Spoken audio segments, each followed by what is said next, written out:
Alrighty, we are here again today with Kelly Blanchard, who is going to cause huge amounts of trouble. Books are, well, let's see here. We've got book 6 coming out shortly as of the recording of this video. But by the time this actually goes live, because of travel, all the books will be out, and I told you she would cause trouble. So much, dear cat. Anyways, so, I would say tell us about your books, but there's so many things you tell me about my books. You've read a few. So many things that I can't talk about because spoilers. Yeah, I just finished book 4. Oh, yeah? That ending. So many new adventures to go on. Yeah. But just wait until you get to book 5. You get to see dragons in book 5. Oh, I love dragons.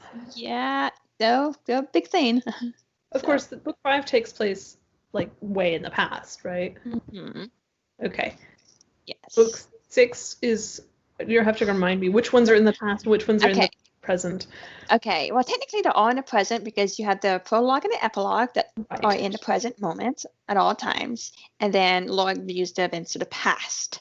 So book 4 is like 20 or so years before book 1 or something like that. Yeah. And then book 5 is 1,000 years before book 1.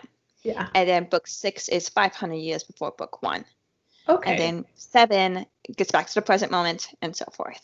Okay. Because there's lots of things, there's characters you meet, things you happen that inform what's going to happen in the last half of the series. Yes, like all of book 4 being, oh my goodness, and present moments, and really cat.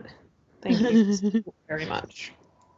Oh, she's love kitty cats. Oh, she's great when she's not causing trouble. It's okay. She was causing trouble. She's like knocking things over. So. Oh, no, what she likes to do is rub her face on the microphone. Oh, okay. Yeah. Okay. Ooh, okay. So, book 5 is gonna be. Oh no. Oh no. Well, you've met Vicodin in book 3. Mm-hmm. He's a bad guy in book 3. Kind of sort of bad guy.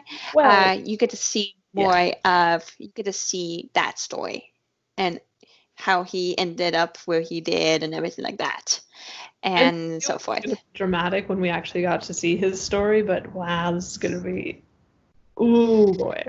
Oh yes, it's so much fun, and you get to dive into the history of things and figure out what happened to the dragons. Where are they? Why aren't they mentioned? And so forth. Because they're really big deals. Like literally, they're big deals. Like huge. Like they're the size of mountains. Some of them are.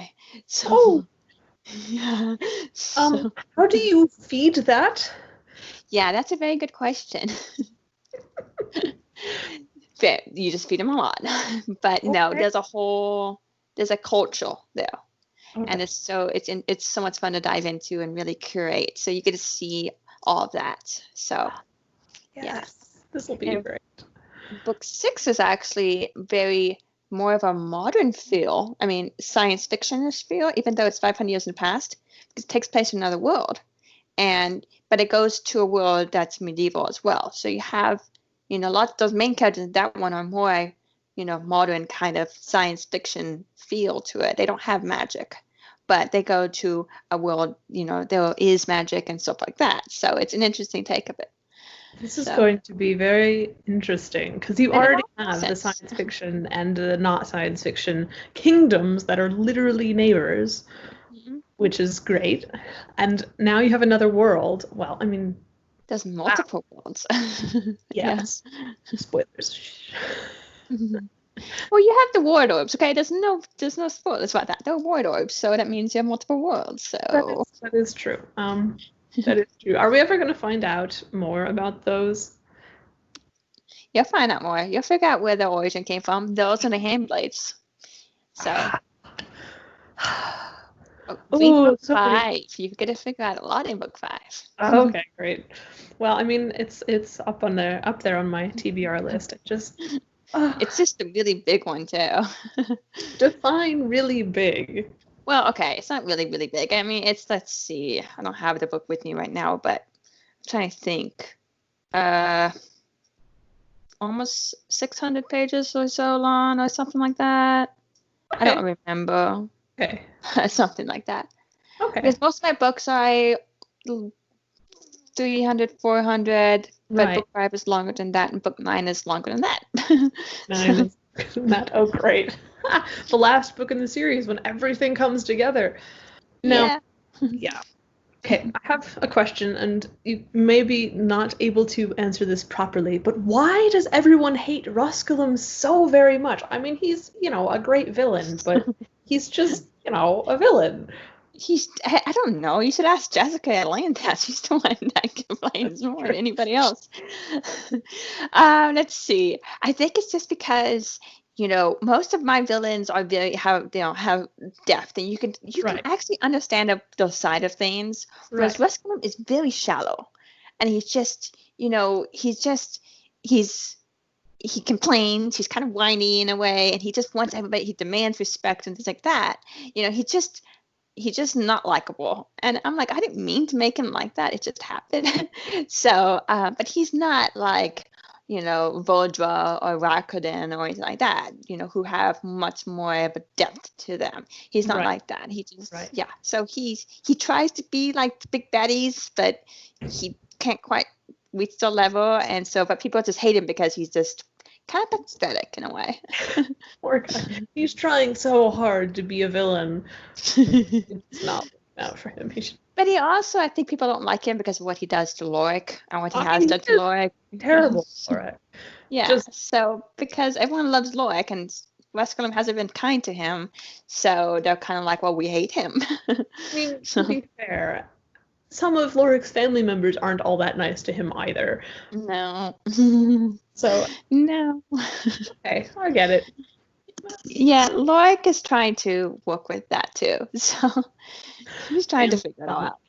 Always fun. Yeah. So. Okay. What fun. And now, moving past the Chronicles of Lorik, because we can, what was the next one that you were going to publish? You'll have to remind me. I know you've been working on a lot of different projects.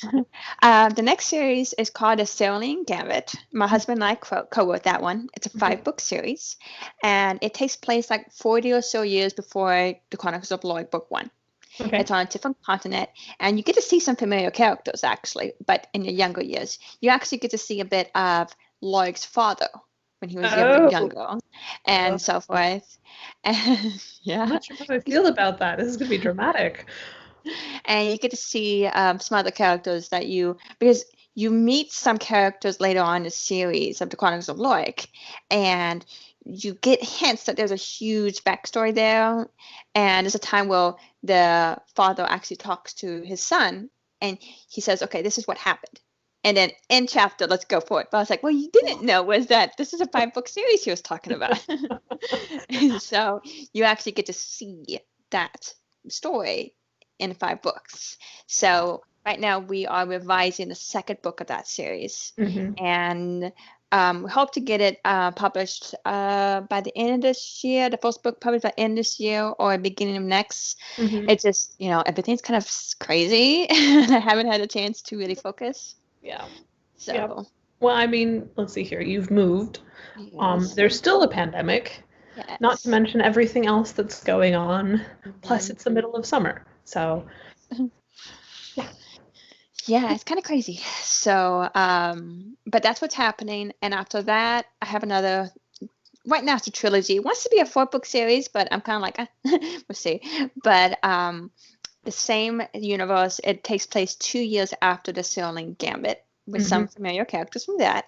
And so that's the 3-book series that I wrote.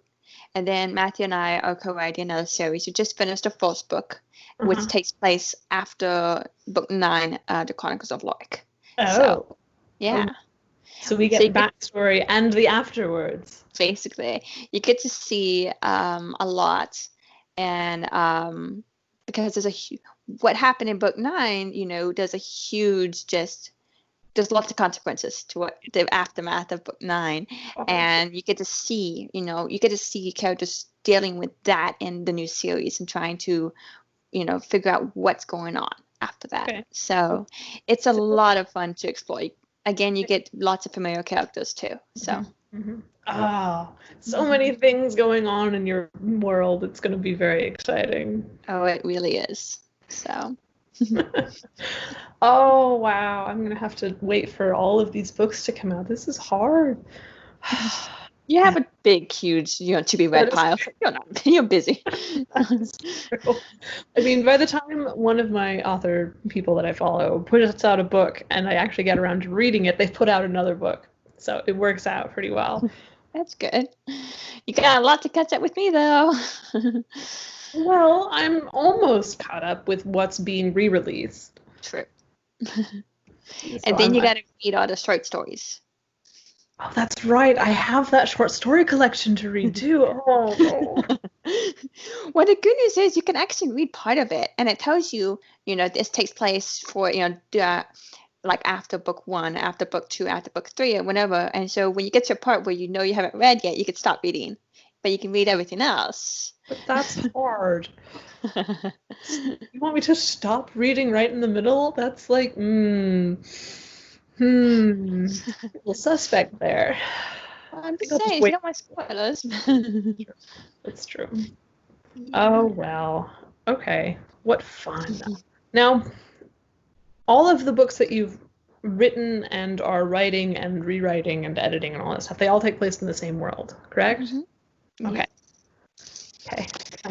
I have like 3 or 4 other series planned that I know of, maybe 5, and that are all in the same universe. Okay, only a couple of things. This is, wow, impressive. Your world is extremely well thought out.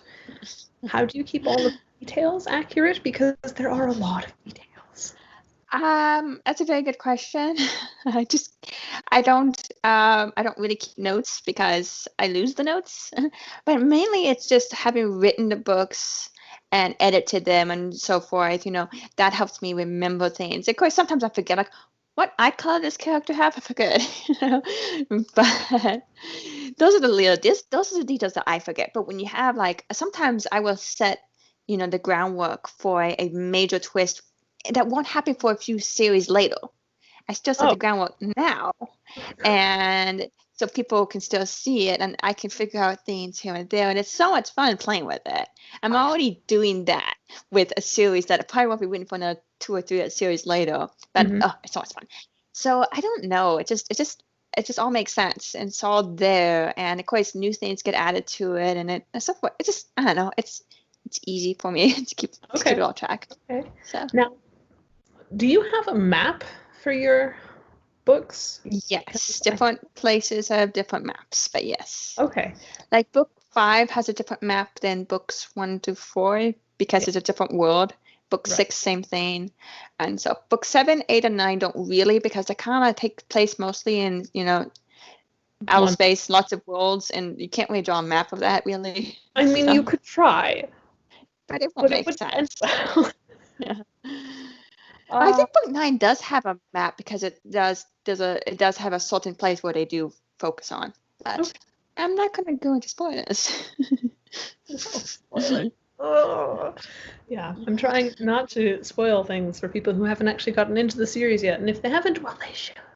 Yes, they should. Okay. So besides all of the bookish type stuff, I know you're doing what was it I was told? Other things, because my brain fritzed. Graphic design? That's it? Yeah. Maybe.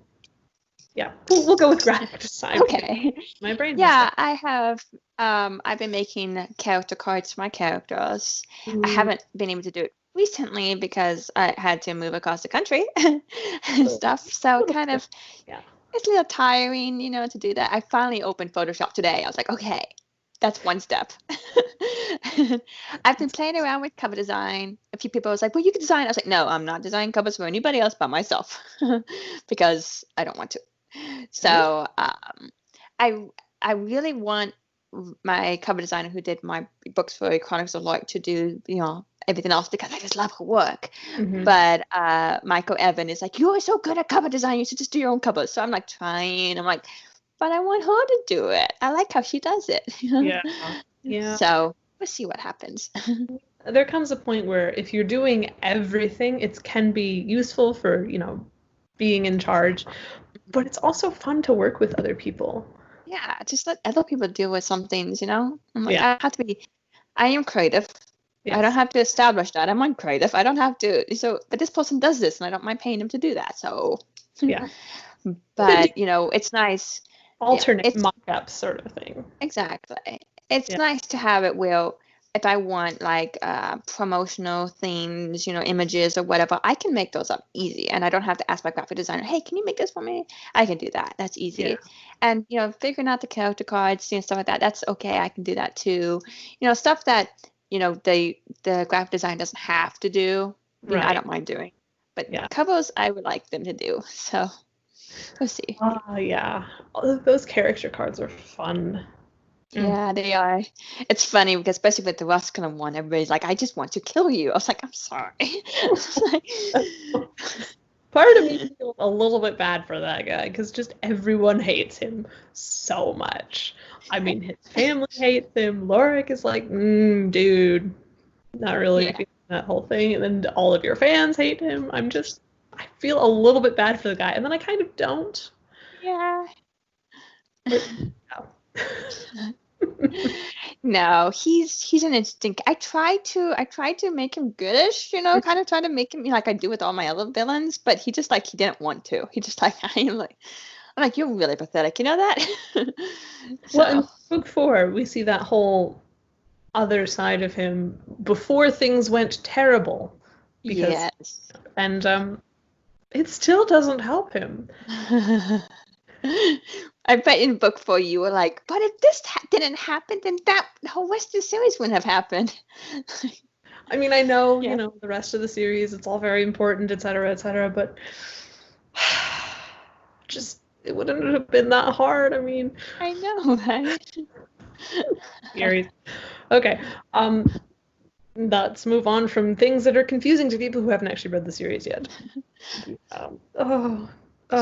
Ideas. So how is working with Fallbranch going? All the things are improving. I've seen the bestseller list picture a couple of times now. That wasn't for my book. That was for Katie Cherry's. My book technically hasn't gotten it yet because of my categories are much harder.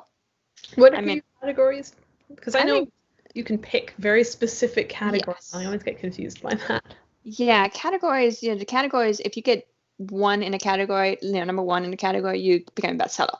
Okay. And so my categories, the ones they have me on are just like really competitive. So it's been like in the UK right now, I'm like number 6 in one category. Oh, you're so And I'm like, that's like I know, I'm so close, but I'm not there yet. But I'm like, why do you guys put me in such hard categories? It's hard.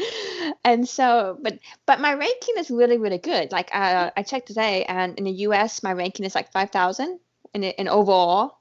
Wow. And in the UK, it's 2,000. So, it's really, my ranking is pretty good. I just technically haven't hit the bestseller as of right now in June. I haven't hit. I might be later.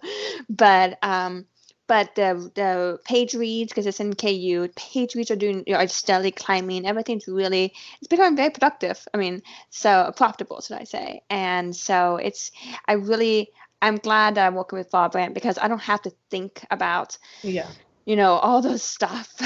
And yes.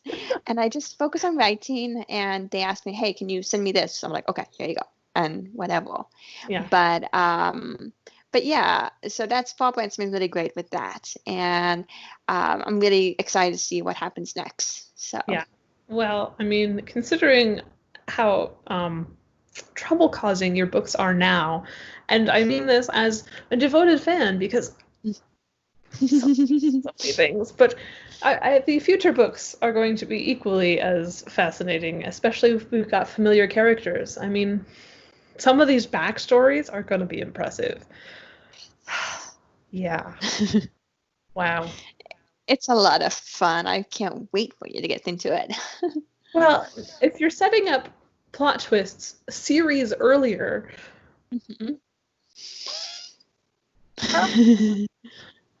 You don't plan out your books, do you? Yes, I kind of. Kind of. I say kind of. I kind of do both because Okay. I figure out what's the general idea, what's the general, the highlighted, like the highlights. I kind of like view it like a roller coaster, okay? Ooh, And I know the beginning, and I can look over and I can see all the top parts of the roller coaster, and those are the ones that I'm familiar. I can say, okay, those are the big scenes I know of, and then the ending. exactly. Okay, so it's kind of like a roller coaster. You're there in the beginning. You can look out, you can see all the top parts, okay, and the high end parts, and that's like the big highlight, big scenes, climatic scenes that I know of. I Right. just don't know what's below, the ones down the bottom exactly. Mhm. Sometimes I can see the twists, I know where they are and so forth, but sometimes connecting one high spot to another high spot, I don't know what connects it, and so I wean it like that. So that's how I do it both. That So actually makes perfect sense for people who are sort of in between the serious plotting out every detail with all of the notes for character eye colors or whatever on the side, which I'm terrible at, and the no plan at all, let's just go for it sort of a thing. yeah, I used to be very, very, just detailed, and I would write, paragraph by paragraph of what happens need to happen in each scene and so forth. But then I got done with it, and I looked at it. I said, you know what? I actually wrote the entire book, but in passive voice. Oh, And I'm like, I don't want to write it in active voice because I already technically wrote it. And so I'm yeah. like, so that taught me like I don't want to outline like that again. Yeah. So. Ooh, that would be, I mean, ooh, changing passive to active is Well, hard. see, what I did was, I used to do was, I would have each paragraph be one scene. It's Mhm. only one paragraph, but it could be take up a entire page, but it's one paragraph. It Sure. tells me everything that needs to happen. Sometimes I might have some dialogue, this person said this because I wanted that line. Everything that needs to happen in that scene is like, this is Mhm. what needs to happen. And it's all one block. I don't Mhm. mean indented, it's just one block paragraph. And then the next paragraph is the next scene, and so on and so forth. So not only would I have to make it active, I'd have to restructure everything, and it was just, add actual dialogue, structure and everything like that. Mhm. So I looked at it, I was like, it was a fanfic story I was thinking about writing a long time ago, but Sure. didn't Sure. do it. So Yeah. Yeah. Ooh, that sounds a little complicated. yeah. But then I'm just barely scratching the surface on the whole plotting thing and actually figuring out things beforehand. It's progress, you know? Yes. Yeah. Just figure out some, it's okay to overdo it, with plotting, just do like way over here, kill it. And then Sure. you figure out, no, I don't want to be like that. I can Right. go find it because I always say it's like a pendulum with anything. Hmm. If you've never done it before, you're going to swing way over to the other side until you like overdo it. And then you swing back slightly and you figure out the middle part. So Yeah. that's where I am now. So, That's a good spot to be. Okay. And now, okay, you've got the Cerulean Gambit coming out. And then after that, the series following is already written. the Sailing Gambit is already written, Hmm. and Assassin Pirate is the next one after that. That one's already written. That one's already And the written. one after that, I think we haven't really officially titled. I want to call it like the Legacy of the Five Houses or something like that. Oh no. And yes, and that is the first book of that one is already written. So Okay. Okay, so you are way ahead. Wow. Yeah. How did you manage that, by the way? Just getting so far ahead?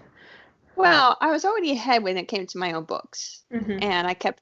But then when Matthew and I co-wrote the Sailing Gambit, it took us like 2 weeks to write one book. 100,000 words. So yeah, we just kept writing, Just finished took the whole 2 weeks. series. So. Math. Of course, I say that, and then we were writing our the Five Houses Legacy Book One, and it was taking us forever. But that's because that was with the whole pandemic. Everything just happened, and we're just trying to Yeah. figure out what's happening. So it took us a lot longer to do, and we were trying to get ready to move. So Yeah. Those things don't help productivity much. apparently not. I mean, I would never have known when it came to a pandemic. I wouldn't have known, but now I we do. mean, it's true. We didn't actually have prior experience of productivity in a pandemic. At least I'm not aware of anyone still being alive from 1918. So, Yeah. well, possible. But anyway, Maybe another country, possibly. I don't know. that's true. But personal experience we don't really have. So, yeah, it's hard. And also moving, I don't care how skilled you are at moving. It is always detrimental to productivity. It's really hard during a pandemic, though. We had a checkpoint on the way in. We had to go through, and now we're trying to do our driver's license, but they're like, no, we're not doing anything for anybody who are not residents of the county. I'm like, we're trying to become residents of the county. Yeah. And I'm like, this is really hard. Yeah. So, Well, I don't know what it is for Florida, but here, you have a year, I think, before you have to get the new driver's license. it's different here. We have a much shorter time frame. It's like several days. I know. I'm kind of like, this isn't going to work. You realize that we're in the middle of a pandemic. This isn't working. You guys have restrictions that I'm like, okay. Yeah. Well, And what was really funny was, we were like, okay, got to get a car insurance. Mhm. But to get a car insurance, we need a Florida license. Okay. But to get a Florida license, we need a car insurance. And we need our car registered here. But for our car registered here, we need our driver's license. And I was like, well, where's the chain break? How do we get in? So I think you start with the driver's license and that's say, what we're our doing. insurance is in progress. We're waiting for them to like call back or something. Yeah, so we got my in-laws are here, so they're gonna help, with all those little things because the residents here, so maybe we Sure. can Makes pick it it up. easy. But that's been our experience recently. So Well, don't worry, you still have hurricane season to look forward to. I was so afraid that there was a tropical storm that went through Louisiana, and I was afraid because I was watching it. I was like, 2020 would do that to me. 2020 would send a hurricane my way, like as soon as I arrived. That's what 2020 would do. Yeah. And it didn't. So I'm like, okay, that's good. Yeah. Well, you're on the west side of Florida, correct? No, I'm smack dead in the middle of the peninsula. Ooh, because I know that, well, the Tampa area on the west side, they don't tend to get much in the way of hurricanes. Mild rain, a bit of wind, that sort of a thing. That's where most of my family is. But the other side, not so much. I don't know about the middle. Well, Matthew is actually from this area. So Okay. he said that there was one year where they had two hurricanes back to back. The eye of the hurricanes back to back hit this area. And so, yeah. So they get hurricanes, but yeah. So we'll see what happens. But we're smack in the middle. Like Miami is like 100-some miles south of us. And Okay, so, sure. But so, yeah, there's a lake. If you look at the map of Florida, there's a really big lake that you can see on the map. It's just huge. And we're just a little north of that. Okay. So, Sure. yeah. Well, at least you'll have new weather to write about in your book. Do you really want me to add hurricanes to my story? Really? A little bit. I feel like that would be so entertaining. I don't know. I want to kind of add an earthquake sometime. That would be like Ooh. interesting. Your characters would being be trapped or whatever. But of Ooh. course, my characters can, like, if they have magic, they can just phase through the rock. They don't have to. Think of all of the things that you buried that would come unburied. It would be interesting. I want to have some kind of natural disaster somewhere, but that hasn't come up yet. Not yet. Maybe if I have a series that like isn't super focused on, an overarching story, but like it's just basically people trying to just have a day-to-day life. Maybe I could do that, but we'll see. Oh, so many ways that could go wrong. Otherwise, I'll just write short stories. Yeah. I could do that. Yeah, that would work too. Ooh, fun. Oh, okay, sorry. Let's try not to think of new ways to torture your characters. Yeah, that would. Don't blame me. I am not at fault for any of future character problems. I would do it, and I'll just tag you, going, "Well, this was easy." Do that. Put it in the acknowledgement, just so you guys know. Not my fault. Not my fault. Although if you do a hurricane, I will take credit for that one. I have to experience it first, so we'll see. I just hear that they are better than tornadoes, just because tornadoes can drop out of the sky, you not know it. I mean, yeah. Like we had, whereas a hurricane, you know it's coming. Well, And yeah, but tornadoes are also very focused at the base. I mean, you could get one house that's been destroyed and the house next door is just fine. Whereas hurricanes, you're kind of like massive destruction. Well, tornadoes, part of the terror of tornadoes is you don't know if it's going to hit your house or your neighbor. That is true. That's terrifying. That's true. So, you know, if it's Yeah, growing up with every afternoon in the summertime, because I used to live in Colorado, we would have the tornado sirens go off. I'm like, oh yeah, it's out to the east, because the eastern plains would get them every day in the summertime, pretty much consistently. So I grew up to be almost desensitized to it. And then I came out here, and there was a tornado warning, and everybody freaked out. I was like, what's going on? It's just a tornado thing. It'll be fine. They're like, so I guess it depends on where you are. Yeah, well, where we were in Texas, you know, you had no idea if it was going to drop down on top of your house. Yeah. So, or anything, I would have nightmares of tornadoes in the distance. Okay, guys, we gotta go.